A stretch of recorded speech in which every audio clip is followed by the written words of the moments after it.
Good afternoon. Welcome to the Inside Job Podcast, Healed Inside Out. This afternoon, we have Miss Beautiful Mandy Murray-Moore.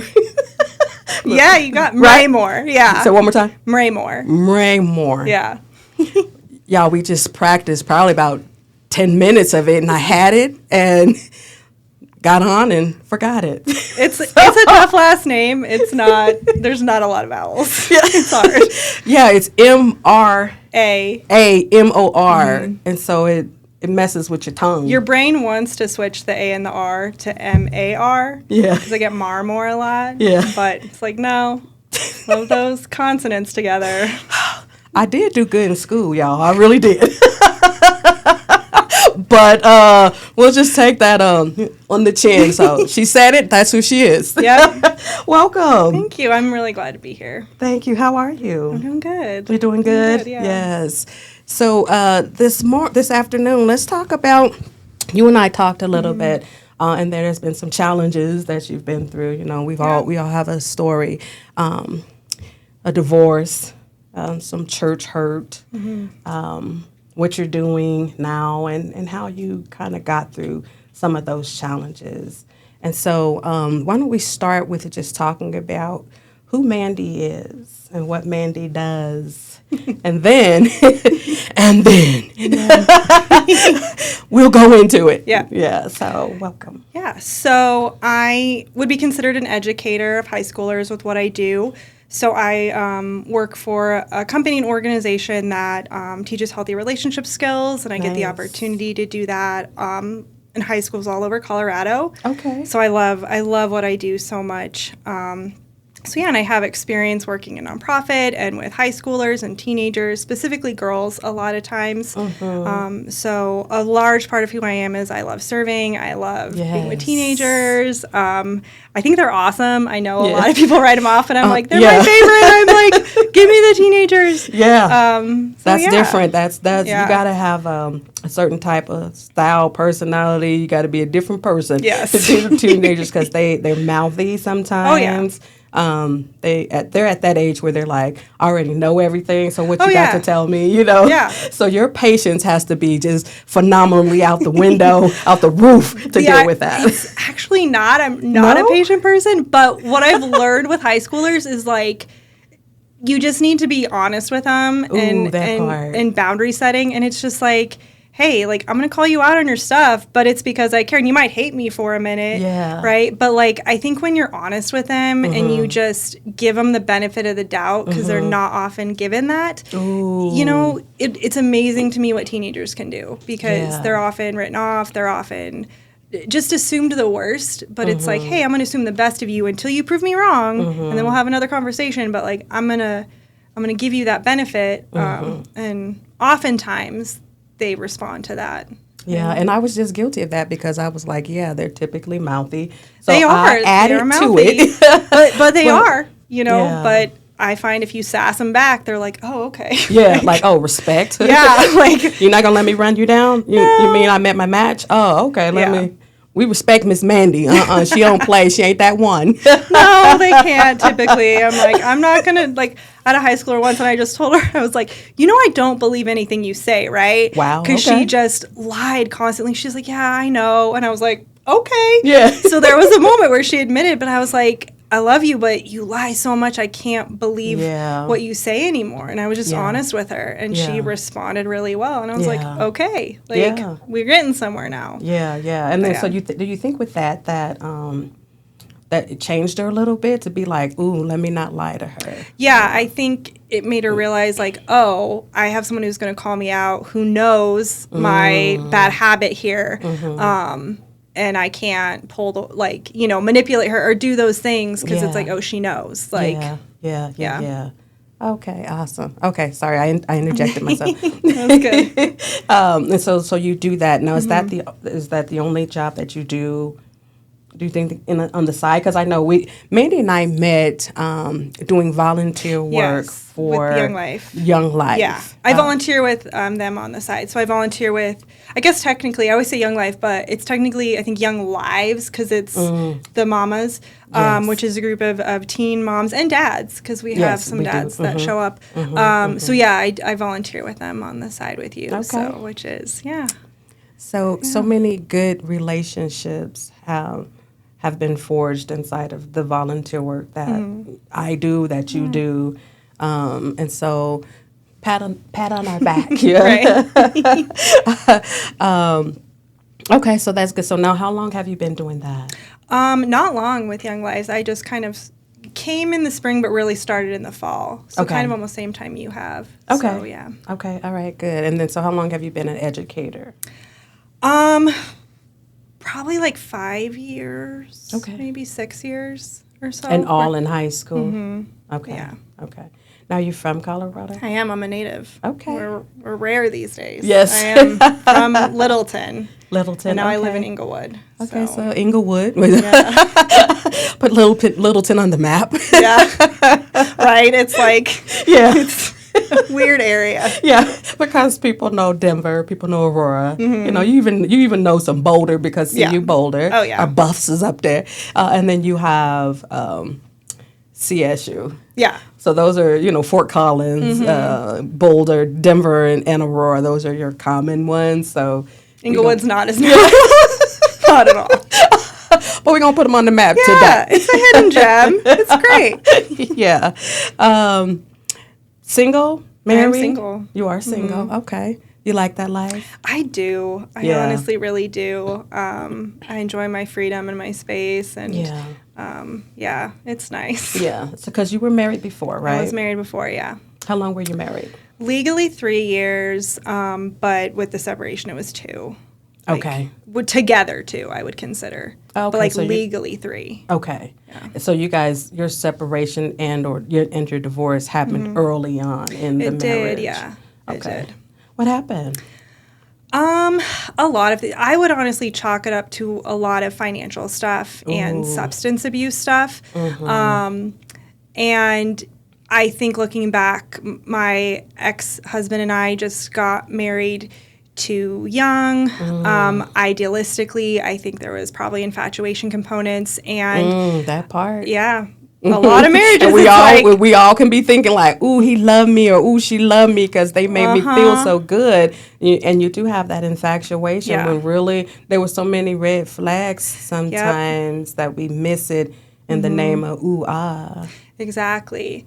And so because of kind of the substance abuse stuff that led to the financial aspects of not being able to pay rent on time and Okay. the anxiety of like, I think for 5 or 6 straight months we had eviction notices on our apartment door, which was, that's tough. and it was like, where is the money going? And it was kind of finding out later, like going to alcohol. And I think I know I just got to a point where I was like, I don't want this to be my life. And I remember thinking too, like, I loved my life in so many aspects. I was getting a master's. I loved my parents. Like, I have a dog that I love. But it was like when it came to my husband, I was like, I don't want to be married to him for the rest of my life. Like, it made me sick to my stomach when your body has that kind of a reaction. It's Yeah. like, this is not the right person. Right. And so our divorce actually itself was really amicable in the sense of like, we just wanted to part ways. Like, there was no animosity in that sense. that's good. Neither of us were vengeful towards each other. We truly just wanted to go our separate ways. So I had a very ideal, I guess, divorce situation in that aspect. Like, didn't have kids, really no assets. Yeah. It was very amicable. Like, Okay. and I'm really grateful for that. Yes. But yeah, I think it was partly because we got out so early too, though, that we weren't bitter.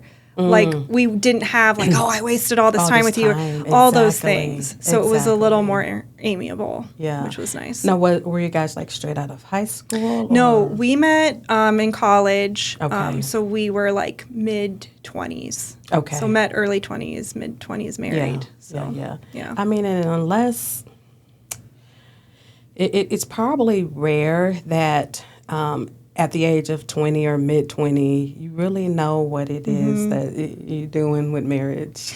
Yeah, and like we thought we made the right decision, and I think Yeah. looking back too, we made decisions on infatuation or on like, oh, because we both potentially want to do missions, and but I think after those things, it was like there's not a lot of substance to this relationship if you Yeah. take that stuff away. Yeah. And then adding in the toxic factors as well, it was just like I was like, I don't want this to be my life, and so I was the one who initiated the divorce. Oh, okay. And just said like, I don't want to do this anymore. And he agreed, like he agreed that we should get divorced, and that made it easier too. That it's like, oh, of thank God, course. like not having someone who was like, no, let's stay married, because I'm like, So that was I'm grateful for that. Yeah. He agreed.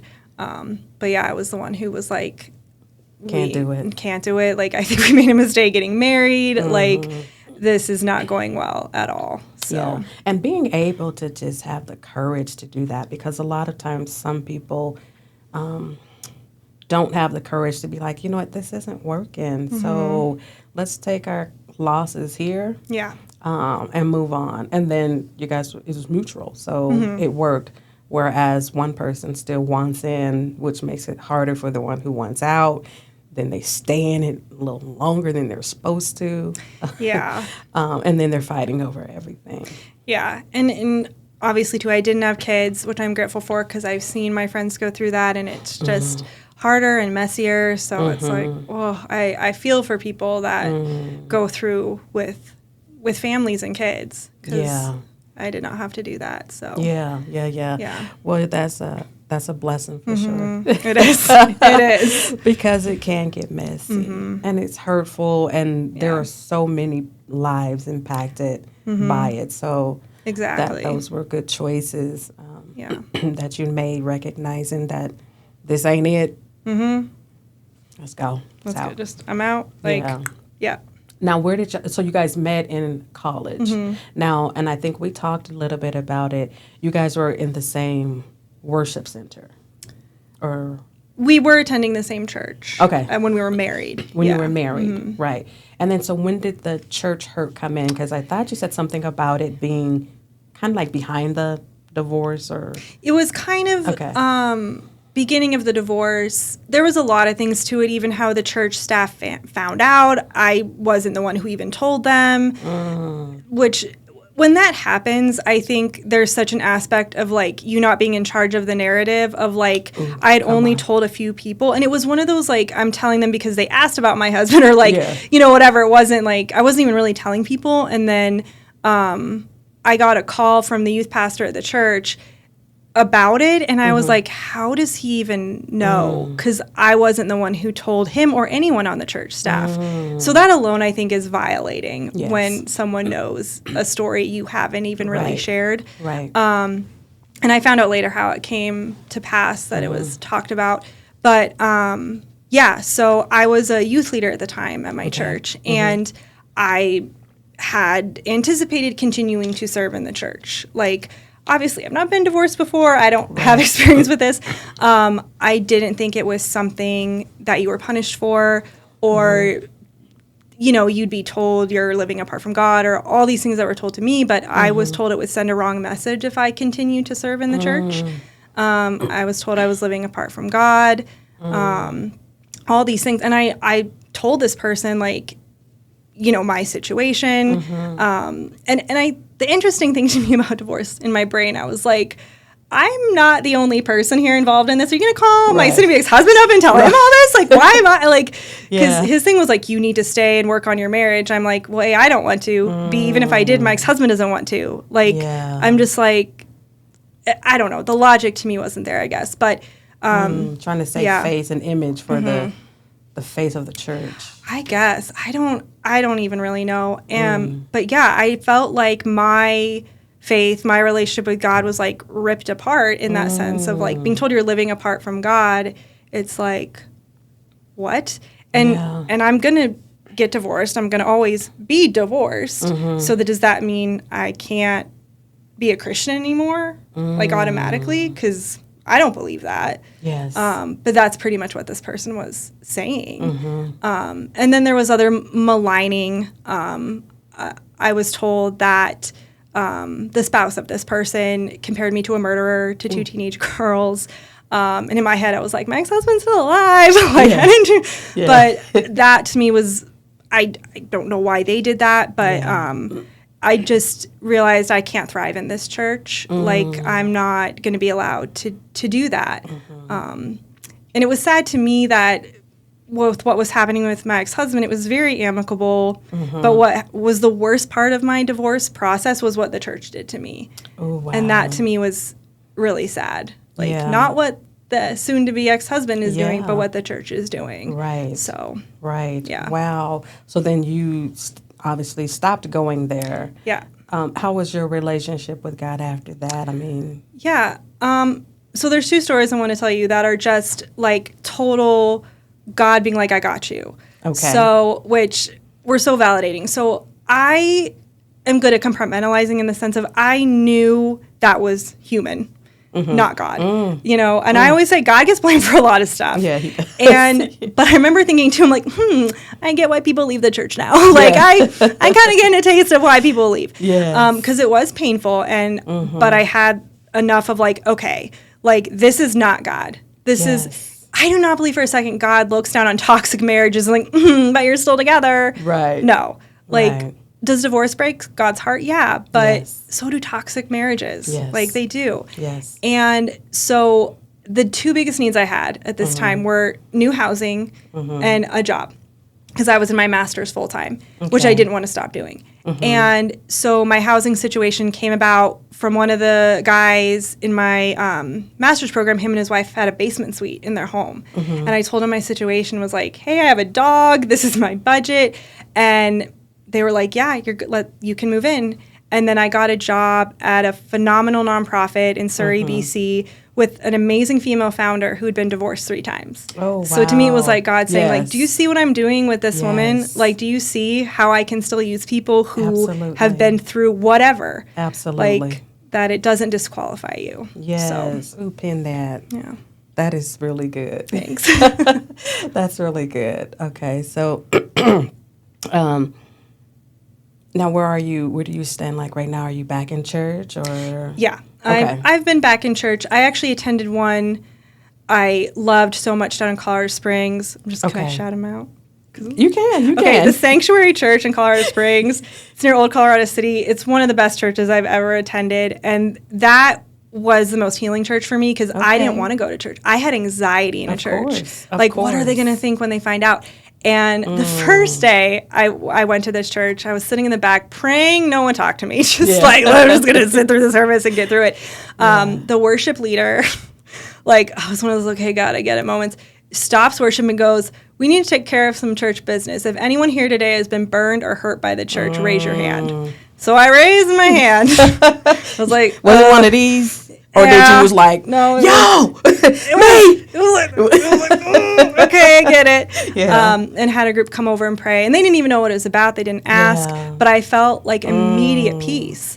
And that was like my first step in I feel good in a church again. And then I attend one now for the last 3 years, South Fellowship, which I love and has been a really good experience and is home. It's a home, Yes. like family there. So yeah, I love the churches I've attended here since moving back and have been really, really positive experiences and Yes. healing, Yes. incredibly healing. Yes. So yes. yeah.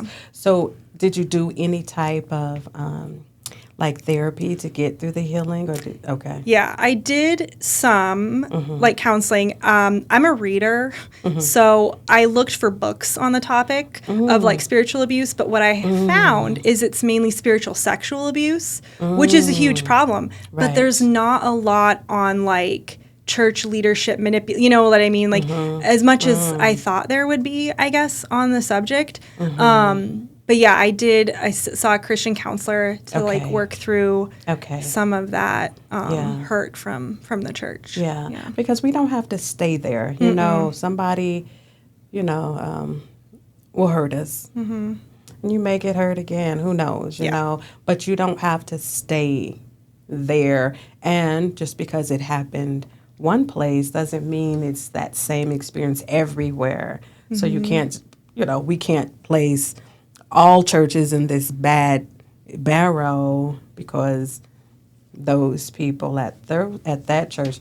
I like what you said. It was them being. It was them. Had nothing to do with it being an action of God. It was them. Yeah, and like I said, it's like God doesn't just disqualify you or stop loving you. It's not like, I can love you up to this point and then we're done because you did this. To me, that's just not even theological or who God is. So for someone to say, like, because of this one thing, and it doesn't even have to be divorce. Like, there's a lot of other things people have been judged for, but it doesn't stop. God's love doesn't stop. And my big thing, too, is, like, I was a sinner before my divorce. I'm a sinner after. I was saved before. I was saved after. Those things don't change. Yes. So why would God just be like, done, bye? Right. He doesn't do that. Right, He doesn't. Right. So, and I feel like as people, it's not your job to speak on behalf of God telling someone, okay, you're living apart from God. You're done. Like, that's not our role. Yeah. So well, I'm grateful that, you were able to recognize that and then move forward. Yeah. I mean, and so I would encourage anybody who is experiencing or has experienced, that the similar type of either that type of church hurt or anything that you got hurt inside of church, just that was there. Right. Yeah. Yeah. And it does, like you said, take healing, and it's hard to want to go back to a church, of but course. It's to make that step can be healing, to know it's not everybody, to know, like, okay, that was probably an isolated incident or that person. And one thing someone said to me that, like, was really powerful and really true is a lot of times words like that or things people judge us for or say is stuff they're struggling with too. Yes. I was like, oh my gosh. And so, like, maybe this person, and this is an assumption, not a fact, but, like, maybe this person was struggling with stuff in their own marriage and it was projected onto me, because we as humans do that. Oh, yes. We project our own stuff onto people, and it does do harm. But I was like, like, whatever this person is going through or whatever beliefs they have, it's like just got, thrown at me in a very hurtful, toxic way. Yeah. So. Yeah. Now, do you think that had anything to do with, do you want to be married again? Do you want to be in...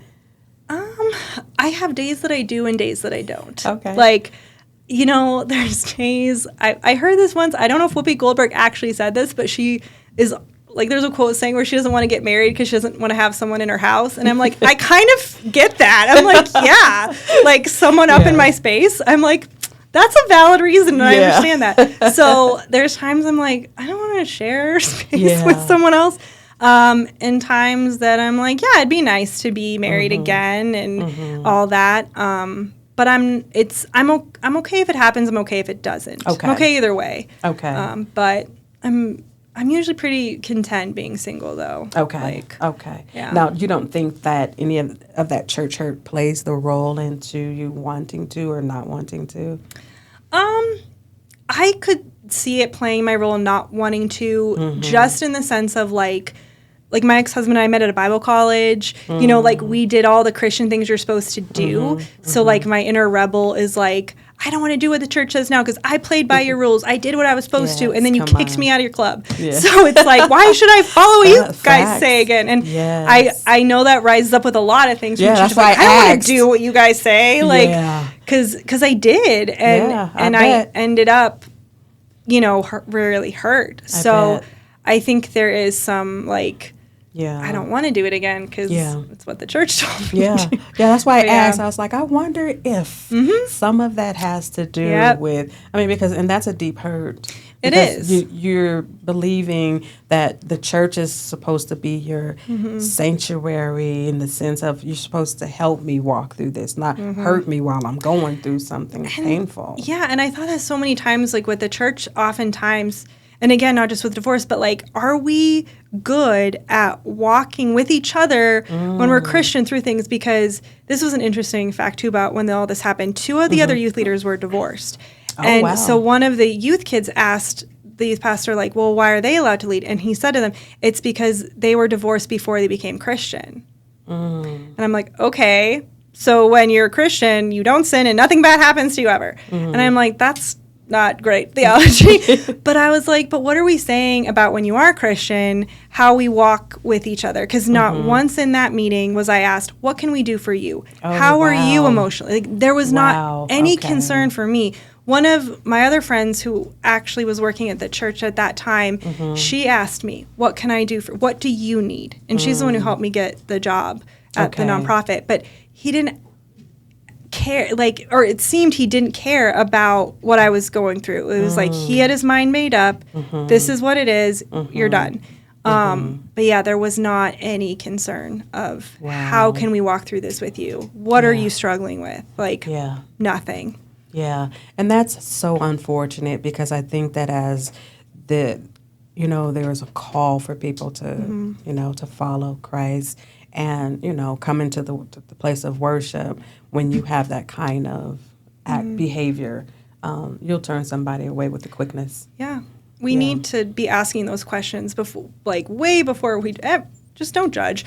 But are we asking when someone has a death, goes through a divorce, goes through an unplanned pregnancy, what can I do for you? What is a need I can help you meet? What do you need through this season? Right. Whatever it is. Yeah. Because I think as Christians, we need to get better at that. Yeah. With each other. Period. Period. Yep. Wow, that is so very interesting. And so there's been a lot of hurt. The divorce, be it was mutual, it's still hurtful. Yeah. Oh, right? yeah. There's still pain. Yeah. You got the church thing. And I know just recently, and if this bothers you, we don't even have to talk about it, but you lost your pooch, right? I did. Yeah. I did. I had a little sad face. I was like, oh, I know what? I saw it. Yeah. Yeah. Well, and I'm totally okay to talk about it. So I got him when I was married. Oh, wow. So I had him. My ex-husband and I adopted him when he was 9. He died at 17 on December 15th. Incredibly hard loss. I actually have a little necklace with some of his ashes in it. Oh, okay.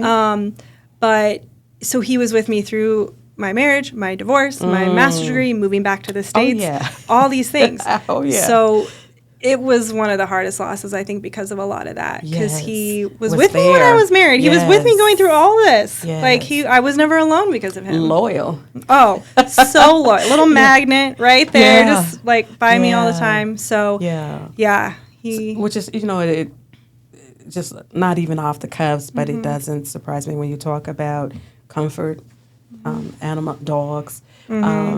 Dogs are loyal, you know, and they sense when you're going through something, and they're there for you. They are. So they are. I bet that was a hard loss. Yeah. Oh, it was, because he was, my mom even said it too, he was your emotional support through all that. I always called him this too. He was my little angel, mainly because his ears were huge. Those were his wings. But I really do believe, God gave me him. We were just meant to be, because God knew I would need him through that, those different seasons. So. Yeah. And isn't it something that, not to say that, there aren't going to be other seasons or whatever, but those hard ones, he was there, and then when his time was done. Yeah, it's he did his duty, and Yeah. Because, I don't have a dog anymore, but I understand the love that you develop. They're like your kids. I know I'm like a dog mom. I'm he's my fur baby, my dog baby. My boss even's he really was a person. I'm we took him to the Rockies games when you could bring your dog. Okay. Yeah, he went to anything we could bring a dog to. He went to. Wow. I made him a little bucket list because the first part of his life, he was not treated very well. Okay. So I was I'm going to make however much time I have left with you, just the best. So. Wow. Awesome. Yeah, you know what? I've had Rotties for the most part of my life, and one got sick, and we had to take him in and put him down. It's so painful. Baby, you'd have thought that I lost a parent or something. Right? I was heartbroken. I was sobbing. Yeah. I didn't want that for him. No. And we had him from, the time he was a little pup. And they grow up together, and they grow up with your children. And they're kids. They become your family. They do.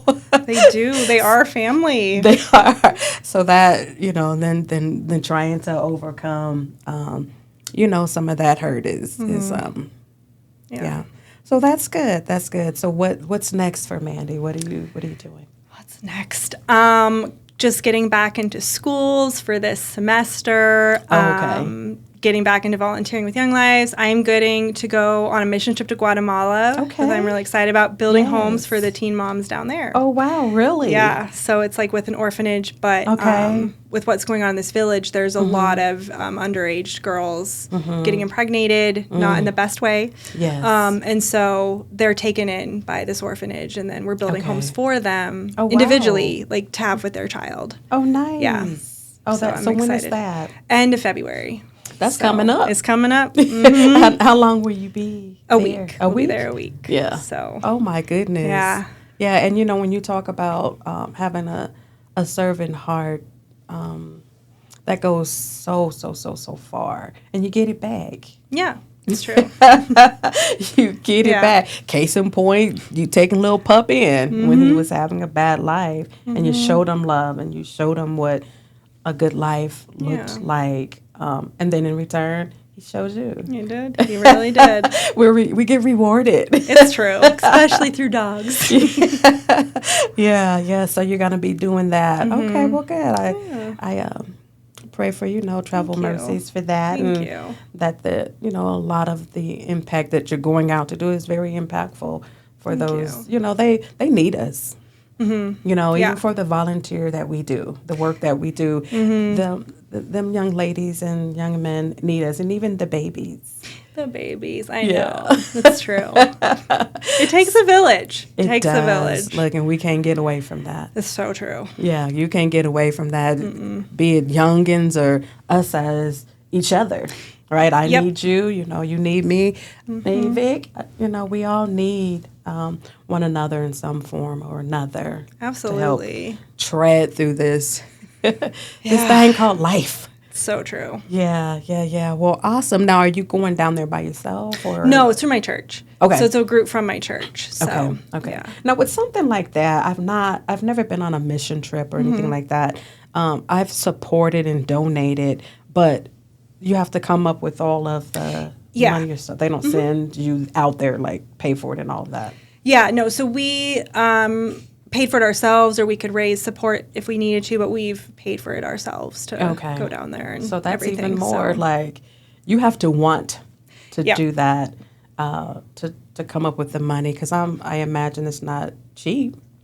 It is not the cheapest, although our Yeah. flights ended up being cheaper, which was Yeah. lovely. So it's like, yay, anywhere you can save money. Yeah. But yeah, it's not the cheapest thing, and it's obviously like money that could be going towards a vacation, doing something, something not else. building houses. Right, something for Yeah. yourself. Yeah. Which so, there's nothing wrong with doing for yourself either. No, not at all. But yeah. and that's the thing with mission trips too. It's like if you don't feel called to go, like don't. You know what I mean? Yeah. In the sense of don't feel obligated. Like it's Yeah. not something everybody has to do. Right. It's something you might feel called to, or a specific place or whatever.